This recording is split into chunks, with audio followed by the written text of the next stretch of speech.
50-50. What is 50-50 in fighting? 50-50 is bullshit. We should never be 50-50. We always want to be at least 51-49. We always want to have at least some sort of advantage. But they call lots of situations 50-50. Like they might be like over-unders, like we're wrestling. It might be two Brazilian Jiu-Jitsu guys are like, scissoring each other like this. And we're like, we're doing Jiu-Jitsu. And we're going to talk about the 50-50 from here. The 50-50 collar and elbow tie-up is not something that like happens and stays that way for very long. It's not like in pro wrestling where we're like this and just fight like this forever. Some shit's gonna happen. Since you're not gonna stay clinched like that for very long, we're gonna have to do this immediately. As soon as, through whatever method we end up clinched up, I'm gonna immediately grab here and do what's called an ear pull. Some people call it an ear pull, where you reach around and grab, and it doesn't, literally, you don't have to do this. Like that's not what we're doing. We're grabbing, anyway, I like to grab actually the neck right here and get that good neck meat and pull like that. Now, what you can see is my shoulder's in his chin here. That's actually helping kind of break his posture, because if you take a person who's very strong and then you turn their head they're like less strong. Their posture's broken. Right, so as soon as we clinch up, through whatever means I grab and I'm gonna pull and break him down to size like this. You don't have to do this if you fight with gloves on, or maybe you just don't like doing this. It also works the wristwatch. Like I'm gonna look at my watch like this and pull in tight like this. You don't have to link your hands, you don't have to do anything. Just this alone, you can hold somebody pretty good, because as soon as you turn his head and his posture, you can start moving him around. Now, the footwork for this, there's two ways to do it. You got one that I'm not very good at. It's kind of the Muay Thai way of doing things, where I would take my hips and I would kind of go into him. And what that would let me do is that would let me maybe get a trip. Like I'd be able to go into him and trip like that. And that works from like different configurations of your hands. Like don't be stuck in thinking this only applies to, this 50-50. But the one I like to do is I like to kind of open the gate as I pull this and just get one step. As long as he takes one step,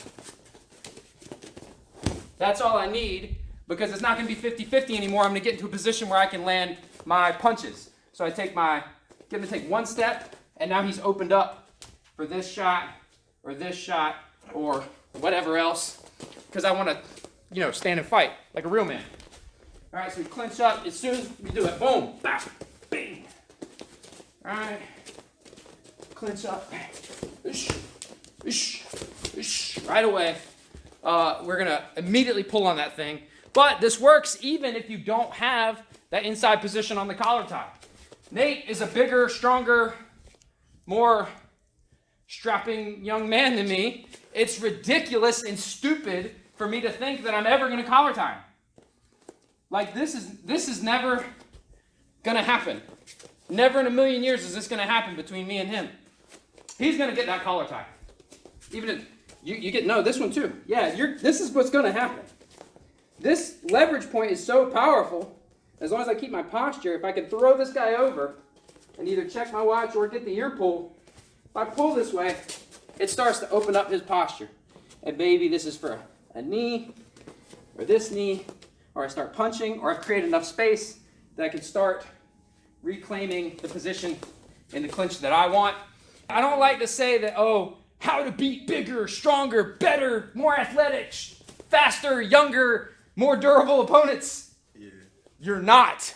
But don't think that shit can be 50-50. It can't be, especially if you're smaller. Some of these type of moves like that.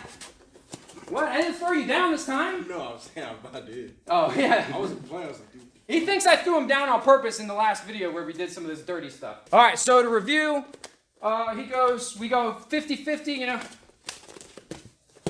right, like this. As soon as we hit here, right, I'm gonna turn and get my opening to punch or strike. That's if I open the gate up. I take this foot and I just turn and just get one step. All I need is one step. You've got the option too of going towards him, where we clinch up like this. You go into him, and that gives you the option for like your sweeps and stuff, where we're like this. I crank him, I come in, sweep like that.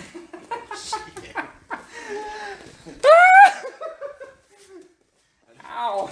If he does get the collar tie, we can go over the top, break his posture down so we can fight and do whatever kind of stuff that we want to do. Or the same thing, we can break his posture and sweep from here, or use this space to get our own clinch position or what we want. On Saturday, November 9th at RKM Training in Myrtle Beach, South Carolina, we're hosting a dirty boxing seminar for both sport and self-defense, covering striking, angles, footwork, as well as punching into the clinch. This is mean, nasty, dirty, grimy shit. This is the kind of shit that pisses sparring partners off, but is absolutely vital for self-defense or MMA. We train outside, so make sure you bring your sneakers, bring whatever gear you normally train in, and bring your sense of humor, because I promise you we're gonna have a good time. Dirty boxing. And then I just, oh shit! What happened, dude?